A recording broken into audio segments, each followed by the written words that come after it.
Assalamualaikum warahmatullahi wabarakatuh. Nama saya Dita Febriandini dengan NIM 34022000089. Studi Manajemen kelas reguler E.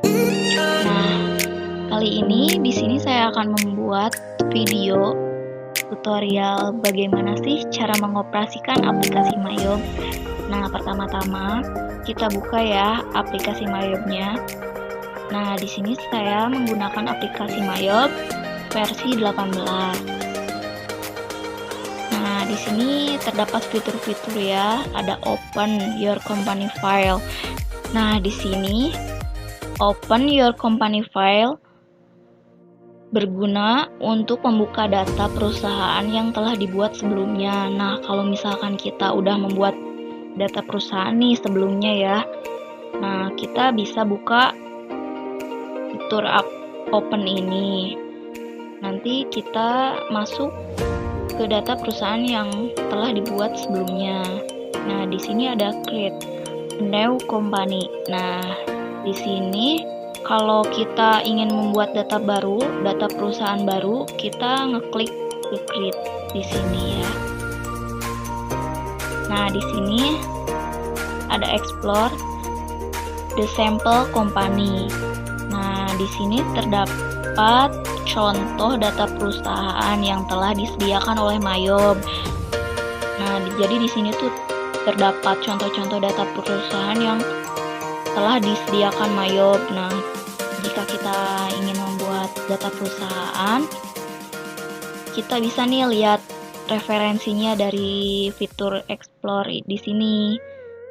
Nah, di sini ada what's new. Nah, di sini terdapat informasi tentang fasilitas baru yang disediakan Mayob.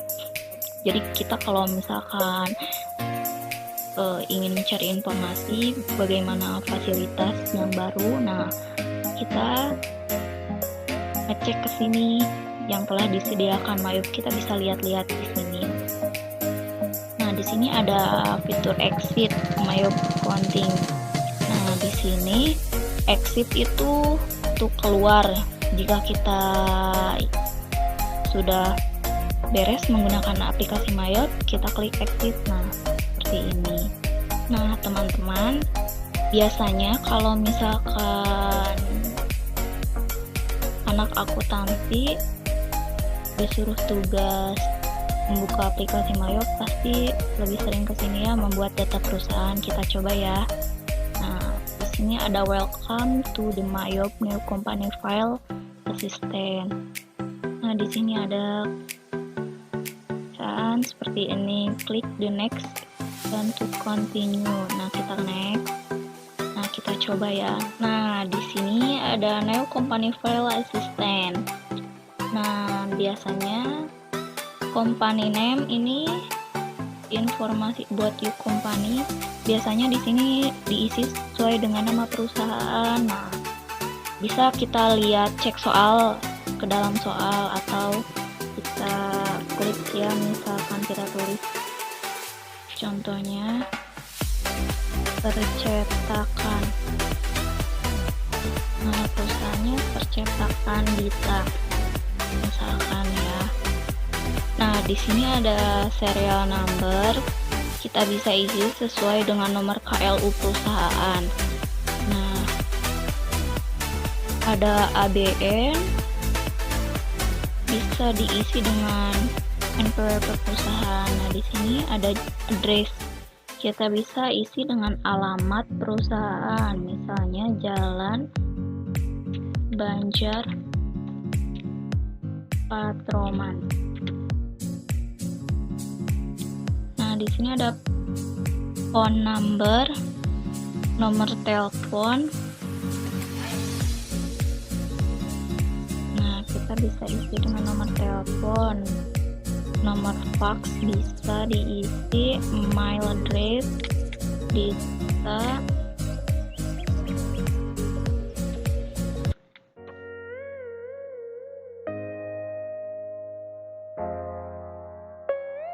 email.com.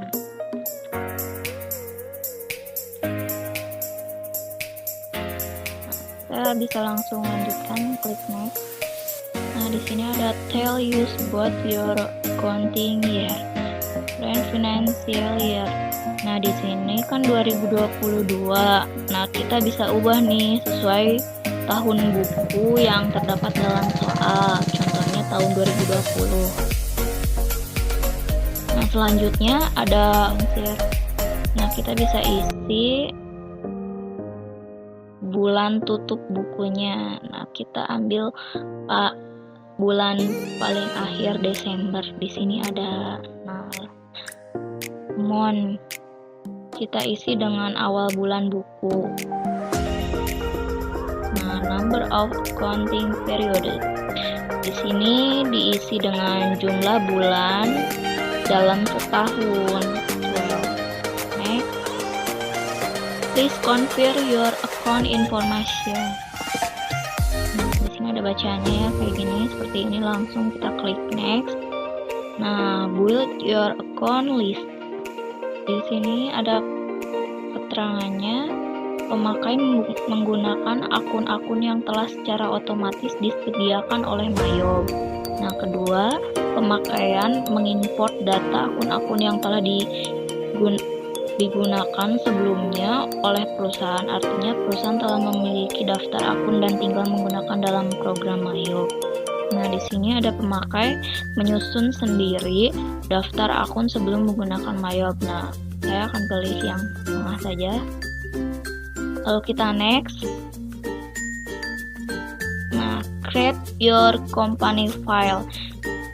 Di sini kita menentukan nama dan lokasi penyimpanan file untuk data perusahaan yang dibuat. Nah, caranya kita dengan mengklik tombol ini. Nah, kemudian kita tentukan nih lokasi penyimpanan sama, nah aku klik di sini aja deh. Terus sama file nama yang diinginkan, misalnya percetakan Dita. Nama pakai lengkap deh.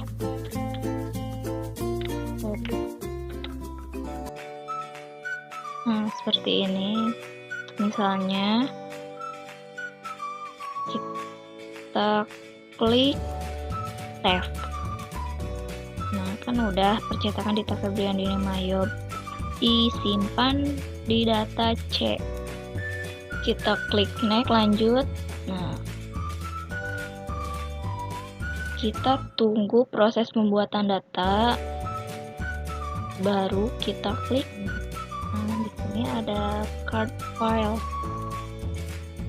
Nah, di sini ada akun, biasanya untuk mendaftar, nomor dan nama akun. Nah, di sini juga ada untuk menghapus nomor nama akun. Nah, di sini ada record journal entry, biasanya untuk jurnal penyesuaian. Nah, di sini ada banking, spend money. Di sini biasanya untuk mencatat pengeluaran kas atau penggunaan kas. Kemudian ada receipt money untuk penerimaan kas dari penjualan dari pembelian. Nah, kalau kita membelikan otomatis mengeluarkan uang ya. Nah, sedangkan receipt money ini untuk menerima uang. Nah, kemudian akun ini untuk rekonsiliasi bank. Ini biasanya ada di pelajaran akuntansi keuangan. Nah, kemudian ada sales atau penjualan. Namanya juga sales ya. Ini otomatis pencatatan data mulai dari baik secara tunai maupun kredit. Nah, kemudian ada times billing, yaitu modul yang digunakan untuk mencatat informasi aktivitas perusahaan yang berhubungan dengan penagihan untuk pegawai, pemasok atau pelanggan. Lalu ada purchase, yaitu purchase ini pembelian sama seperti sales tadi ya, atau kebalikannya. Ini mencatat transaksi pembelian baik secara tunai atau kredit. Kemudian return pembelian dan juga kitab pembayaran utang karena pembayaran kita yang membayar. Selanjutnya ada payroll, yaitu modul yang disediakan Mayob untuk mengatur daftar penggajian karyawan dan transaksi lain yang berkaitan dengan penggajian. Nah, yang ini inventory, berguna untuk data persediaan barang dagang. Nah, ini biasanya digunakan oleh perusahaan dagang. Nah, selanjutnya ada card file. Card file ini untuk mencatat. Nah, kita lihat ya. Nah, ada customer atau pelanggan, supplier atau pemasok, kemudian ada employee, pekerja, nah personal, orang yang mempunyai perusahaan. Nah, kita close dulu. Nah, ini ada taskbar-nya untuk membantu mempermudah. Oke, ini juga akan kita gunakan untuk melakukan proses selanjutnya. Nah, sampai di sini dulu ya perjumpaan kita.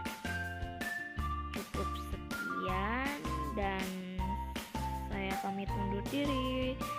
Assalamualaikum warahmatullahi wabarakatuh.